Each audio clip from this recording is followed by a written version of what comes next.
Hello friends, welcome back to my channel. मैं हूं आपकी फ्रेंड वर्षा। फ्रेंड्स, आज की इस वीडियो में हम बीएड एंट्रेंस एग्जाम के रीजनिंग के आपके लिए बहुत ही इंपॉर्टेंट टॉपिक लेकर आए हैं, जो कि है हमारा एनालॉजी से रिलेटेड। उससे रिलेटेड हम क्वेश्चंस को आज डिस्कस करेंगे। तो चलिए फ्रेंड्स, वीडियो को स्टार्ट करते हैं। लेकिन वीडियो को स्टार्ट करने से पहले प्लीज मेरे चैनल को सब्सक्राइब कर लीजिए, और अगर आपने चैनल को सब्सक्राइब कर लिया तो इस वीडियो को लाइक कीजिए और अपने फ्रेंड्स के साथ शेयर कीजिए। तो चलिए फ्रेंड्स, आज की इस वीडियो को स्टार्ट करते हैं। फ्रेंड्स, आज की इस वीडियो में हमने जो क्वेश्चंस लिए हैं वो है हमारे 27 से स्टार्टिंग के जो 26 क्वेश्चन थे हमने ऑलरेडी डिस्कस कर दिए हैं। तो आप एक बार उस वीडियो को जरूर देख लीजिएगा। फर्स्ट है, mountain is related to valley in the same way enemy is related. यानी कि माउंटेन जिस तरह से वैली से रिलेटेड है, उसी तरह से हमारा एनिमी किससे रिलेटेड होगा। तो देखिए फ्रेंड्स, एंटोनियम हो गया, माउंटेन का एंटोनियम क्या हो गया, वैली। उसी तरह से एनिमी का एंटोनियम क्या हो जाएगा, क्रूएल, स्ट्रेंजर, कंट्री या फ्रेंड। तो ऑप्शन डी राइट आंसर है। बहुत ही सिंपल था फ्रेंड्स ये। नेक्स्ट है, horse is related to hoof in the same way eagle किससे रिलेटेड होता है। यानी कि जो हॉर्स का जो लोअर पार्ट होता है फीट का, उसको क्या बोलते हैं, हूफ। उसी तरह से अगर हम ईगल की बात करें तो उसके लोअर पार्ट को क्या बोलते हैं, क्लॉ, क्लच, लैग या फूट। तो फ्रेंड्स, उसको बोलते हैं क्लॉ। तो ऑप्शन ए राइट आंसर है। नेक्स्ट आते हैं, cube is related to square in the same way square is related to. यानी कि जो क्यूब होता है जिस तरह से स्क्वायर से रिलेटेड है, उसी तरह से जो स्क्वायर है वो किससे रिलेटेड होता है। यानी कि क्यूब कंप्राइजेस है, यानी कि जो क्यूब जब हम बनाते हैं तो उस वो स्क्वायर के जो सारे सरफेस होते हैं उससे मिलकर बना होता है। उसी तरह से जो स्क्वायर है वो लाइन के थ्रू बनता है। यानी कि उस वो सभी साइड में उसके क्या होती है, लाइन होती है, तभी तो हम स्क्वायर को ड्रॉ करते हैं। ठीक है, स्क्वायर को हम ड्रॉ करने के लिए क्या बनाते हैं, लाइन को बनाते हैं। तो इसलिए ऑप्शन सी यहाँ पे क्या हो जाएगा, राइट आंसर। नेक्स्ट है, much is related to many in the same way as major is related to. यानी कि मच है जो रिलेटेड होता है हमारे मैनी से, उसी तरह से हमारा मेजर किससे रिलेटेड होगा। तो मच का सिनोनियम होता है फ्रेंड्स मैनी, उसी तरह से मेजर का अगर हम सिनोनियम की बात करें तो राइट आंसर आ जाता है हमारा option number A, count. Next question पे आते हैं, जंगल इज रिलेटेड टू जू। यानी कि जंगल जो है स्मॉल फॉर्म है, वो जू, जंगल का स्मॉल फॉर्म क्या है, जू। उसी तरह से अगर हम सी की बात करें तो सी का स्मॉल पार्ट क्या होता है। तो फ्रेंड्स, सी का जो स्मॉल पार्ट की बात करें तो उसको कहा जाता है हार्बर। तो ऑप्शन ए यहाँ पे हमारा राइट आंसर है। नेक्स्ट है, metal is related to conduction in the same way plastic is related to. यानी कि जो कंडक्शन होता है वो किसकी प्रॉपर्टी है, मेटल की, due to the current flow in the metal. ठीक है, सिमिलरली अगर हम यहाँ पर बात करें प्लास्टिक की, तो प्लास्टिक की प्रॉपर्टी की कौन होती है, इंसुलेशन, जो कि हमारे करंट फ्लो के द्वारा नहीं होती है। तो यहाँ पे ऑप्शन डी हमारा राइट आंसर हो जाएगा, इंसुलेशन। नेक्स्ट आते हैं, नेक्स्ट है, needle is related to clock. यानी कि नीडल जो है किससे रिलेटेड है, क्लॉक से। उसी तरह से यानी कि क्लॉक में नीडल एक पार्ट है, उसी तरह से यहाँ पे व्हील किसका पार्ट हो जाएगा, तो व्हील हमारा पार्ट होता है व्हीकल का। तो ऑप्शन बी राइट आंसर है।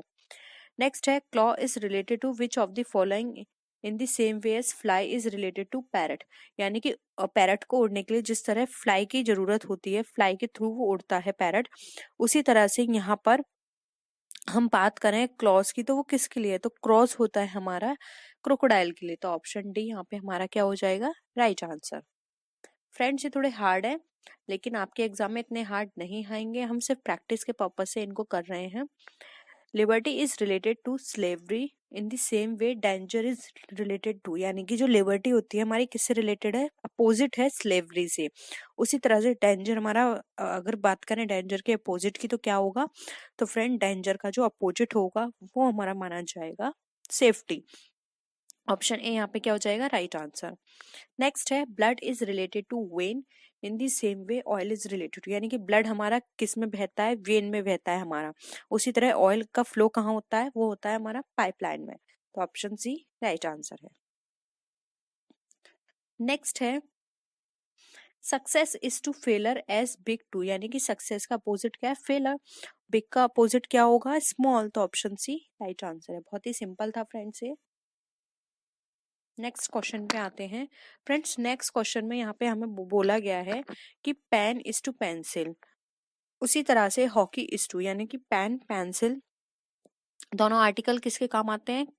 लिखने के। उसी तरह से हॉकी और इसमें से कौन सा आर्टिकल है जो कि खेलने के काम आता है? तो वो हो गई हमारी फुटबॉल। तो ऑप्शन ए राइट आंसर है।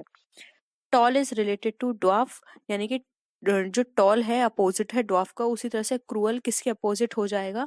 क्रूअल हमारा अपोजिट, सॉरी काइंड हमारा अपोजिट हो जाएगा क्रूअल से। तो ऑप्शन सी राइट आंसर है। नेक्स्ट है dog is related to kennel in the same way as word is related to, यानी कि डॉग हमारा किससे रिलेटेड है? कैनल से। उसी तरह से जो हमारा वर्ड है वो किससे रिलेटेड होगा? तो फ्रेंड्स हमारा जो वर्ड है वो हमारा रिलेटेड होता है, अगर हम यहाँ पे बात करें तो केस से। तो ऑप्शन सी यहाँ पे क्या है? राइट आंसर है। नेक्स्ट है book is to open, door is to, यानी कि बुक क्या होता है? बुक ओपन की जाती है पढ़ने से पहले, यानी उसको यूज करने से पहले हम उसको क्या करते हैं? ओपन करते हैं, तभी तो हम उसको पढ़ेंगे। उसी तरह से अब हम डोर के मूवमेंट की बात करें तो डोर का मूवमेंट किस तरह से होगा? शट के through for the purpose of closing it. तो यहाँ पे option B right answer. Close नहीं होगा फ्रेंड्स, हम उसको शट करते हैं, मतलब हम उसको बंद करेंगे तब वो बंद होता है। ठीक है, तो यहाँ पे शट वर्ड यूज किया जाएगा उसको क्लोज करने के लिए।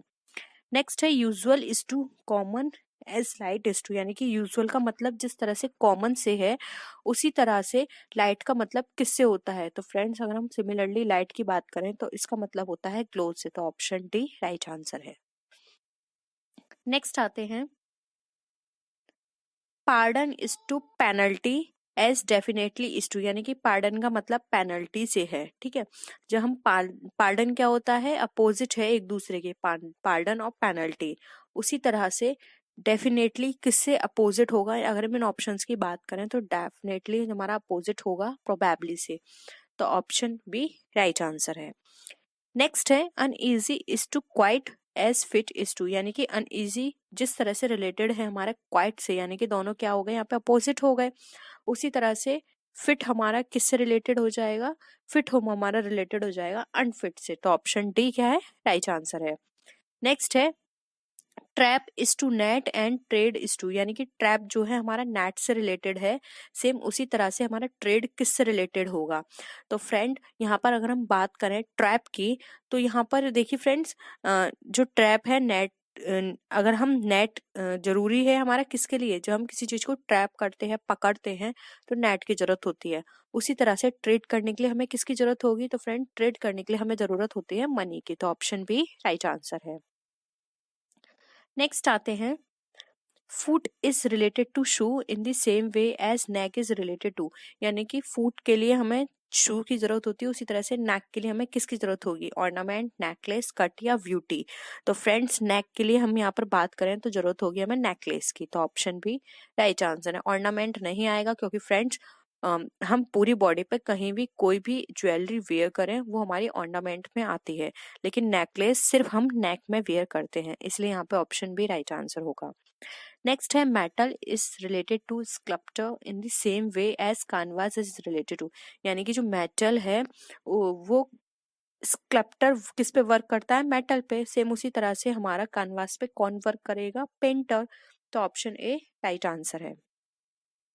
नेक्स्ट आते हैं ship is related to captain in the same way newspaper is related to, यानी कि शिप जो है हमारी किससे रिलेटेड है? कैप्टन से रिलेटेड है। ठीक है, शिप हमारी कैप्टन से रिलेटेड है क्योंकि शिप जो होता है वो कैप्टन जो होता है वो शिप के लिए रेस्पॉन्सिबल होता है। ठीक है, सारे ऑपरेशंस उसी को ही करने होते हैं। सेम उसी तरह से न्यूज़पेपर के लिए कौन रेस्पॉन्सिबल होगा? किसको सारे काम करने होंगे? वो होता है हमारा एडिटर। तो ऑप्शन डी यहाँ पे हमारा राइट आंसर है। नेक्स्ट है marriage is to divorce as true is true, यानी कि मैरिज क्या है? मैरिज एक एंटोनियम है, वो डाइवोर्स जो है वो एक एंटोनियम है मैरिज का। उसी तरह से फॉल्स हमारा किसका एंटोनियम होगा? फॉल्स हमारा एंटोनियम होगा ट्रू का। तो ऑप्शन यहाँ पे जो हमारा राइट आंसर होगा डी राइट आंसर है, क्योंकि हमें ट्रू दे रखा है, इसका एंटोनियम की बात करें तो वो है हमारा फॉल्स। नेक्स्ट आते हैं अब फ्रेंड्स इस क्वेश्चन में बात करें तो यहाँ पर बात की गई है disease is related to medicine, यानी कि जब हमें किसी भी तरह की बीमारी होती है तो हम क्या लेते हैं? उसको ठीक करने के लिए मेडिसिन। सेम उसी तरह से अगर हम फैमिन की बात करें तो ये किससे रिलेटेड है? फ्रेंड्स फेमिन की बात करें तो ये अवॉइड करती है हमारी रेनफॉल को। तो ऑप्शन हमारे क्या हो जाएगा, डी राइट आंसर हो जाएगा।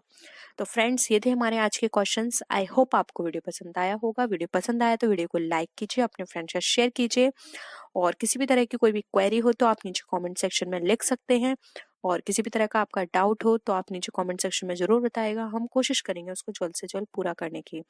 तो फ्रेंड्स नेक्स्ट वीडियो में हम आपसे फिर मिलते हैं और भी अच्छी वीडियोस के साथ। तब तक के लिए बाय बाय।